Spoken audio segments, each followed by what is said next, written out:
age group. So it's timely since she is one of 4 of us.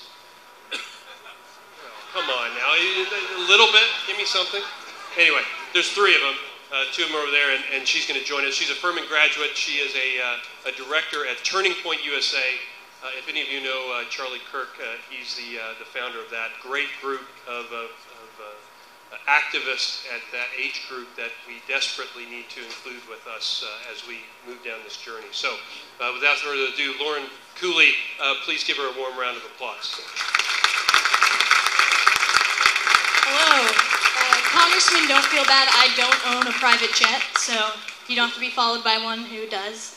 My name's Lauren Cooley, and I work for an organization called Turning Point USA. We do grassroots activism on college and high school campuses for the principles of free markets, fiscal responsibility, and limited government. And so a lot of things that you identify, those principles that you hold dear, we're taking that message to college campuses where that message is never taught. So I'm going to tell you a little bit about myself, and then I'll dive in more to what Turning Point USA is doing. So, like he said, I'm a Furman graduate. I'm from South Florida, and I just somehow ended up in Greenville, South Carolina for college. I really did. Thank you. Are there some Paladins here? That would make me really happy. I'd feel at home. So anyway, I went to Furman. I graduated in May. Honestly, I'm super relieved to be done. Not just because I was tired of studying and reading and writing book reports and stuff like that, but actually because I had a very unique college experience. My professors cyberbullied me, called me a pig. I had students call me a racist. There were op-eds written in the school papers saying that I was, X, Y, and Z nasty names. I had professors teach in the classroom not to be friends with me, teaching my fellow peers. And why do you think that was? Because I was a vocal conservative on campus. Thank you. So, what is it that I did to turn a school in South Carolina? You'd think in the Bible Belt and in the South, you'd think it's pretty conservative. It's not.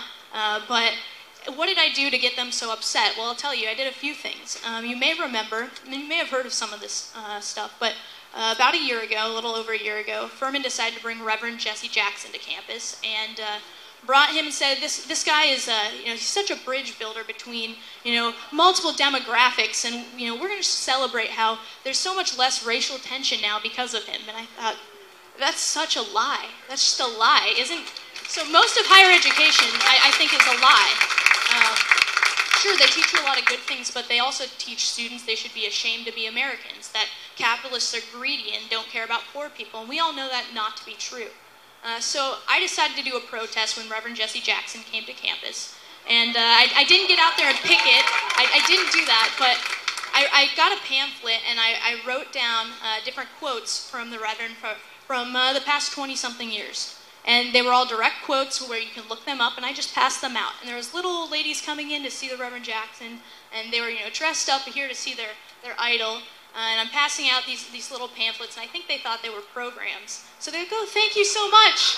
And I'm like, "You're welcome." So soon they caught on, and the administration came up and said, "You don't have permission to be here." I said, "Well, the First Amendment gives me permission to be here." They said, "Well, this is a private campus." And I said, "Well, you may want to check the student handbook, because that also gives me permission to be here doing this." So that administration person left. The next one comes up, and the next administrator comes up and tries to take the pamphlets out of my hand and is grabbing on them, trying to pull them away. And I said, "You can have one or two. You can go hand them out for me if you want, but I'm not going to give you all of them." So they went inside the venue and started collecting up these pamphlets that had direct quotes from Reverend Jesse Jackson, because they thought that information was too dangerous for Furman students to see or to read. Because it embarrassed them, and it proved my exact point that he was a race baiter and he's anti-Semitic and et cetera, et cetera. So I did that. I brought some other conservative speakers to my campus, like Ann Coulter. So it was a fun time.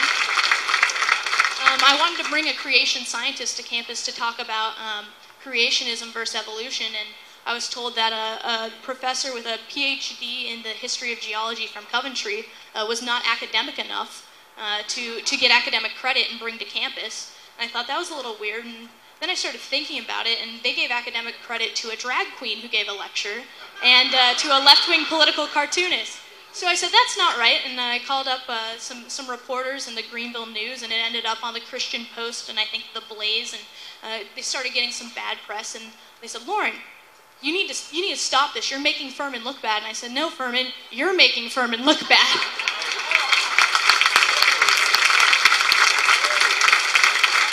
So this went on, and I started realizing that this wasn't just happening at my campus. It was happening at other campuses in South Carolina. And I heard from a friend of mine, I don't know if you all listen to, especially the people in South Carolina, I don't know if you listen to Christian Talk 660, but I have a good friend on that radio station, Dr. Tony Beam, and he said, Lauren, did you hear that USC Upstate is doing this big gender symposium, and they're having like an hour devoted to how to become a lesbian in 10 days or less? I said, that doesn't sound right. You know, it doesn't matter what you think, you know, morally about it. It's the fiscal issue that our tax dollars are going towards some one-woman play. And I thought, this is ridiculous. This is something we should all get behind to say, we need to stop wasting our money on things like that. And so I wrote an article on campusreform.org exposing it. And I thought, wow, it's cool. It's getting a lot of traction. It's viral. Ended up canceling the speaker at the symposium. I thought, that's really cool, right?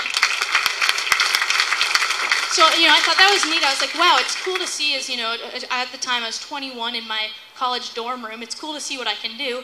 A few months later, I found out that the South Carolina House was blocking trustee nominations until they got rid of the center on campus that was putting on these types of symposiums. And so now not only was that one speaker basically canceled, the entire Women and Gender Studies Center at this college is no longer in existence.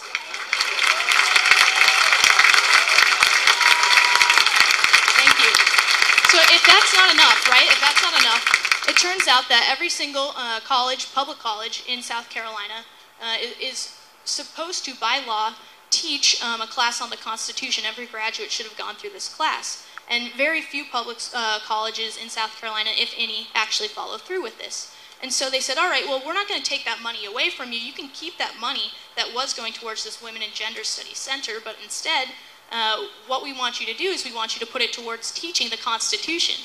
And so it went from just writing a viral story that I thought was pretty cool, you know, some people saw some stuff that I wrote, to now I know that every single student in South Carolina is supposed to, by law, be learning about the Constitution that's being funded.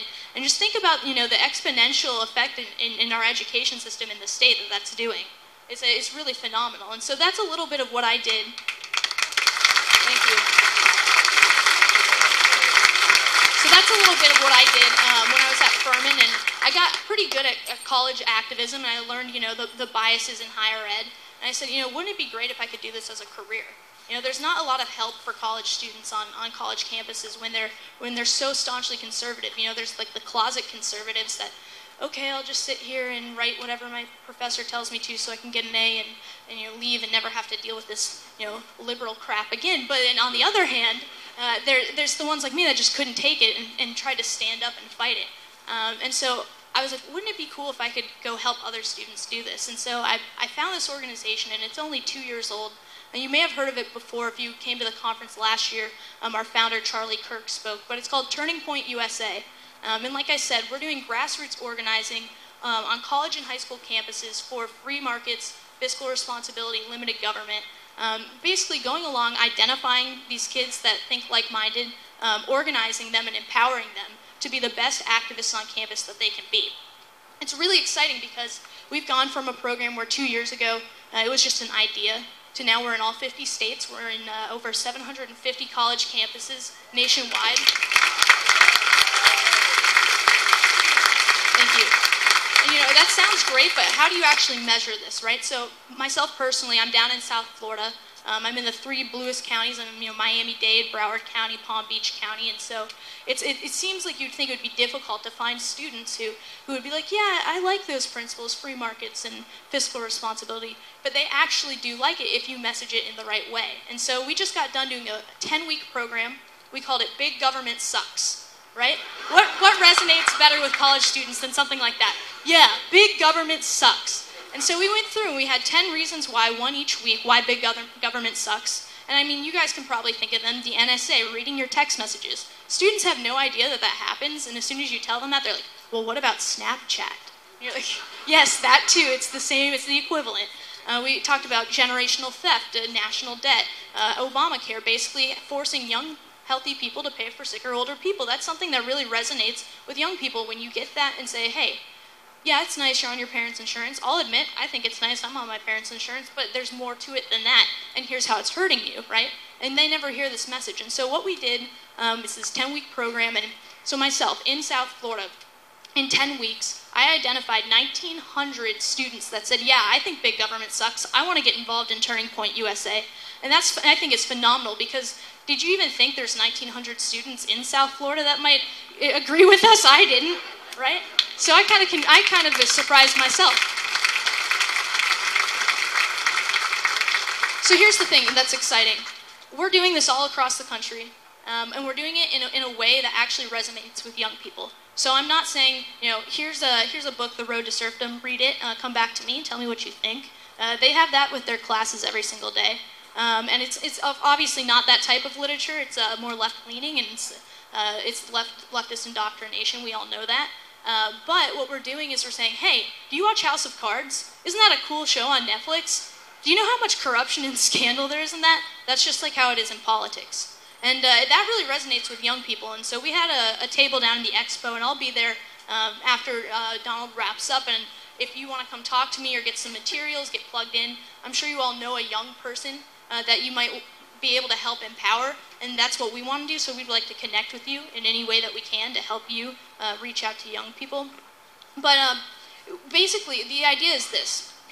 We're not going after the kids who are already conservative. All right, we help them, we empower them, we work with them, but what we're doing is we're finding the kids who would never, ever identify as conservative, but all of their values are.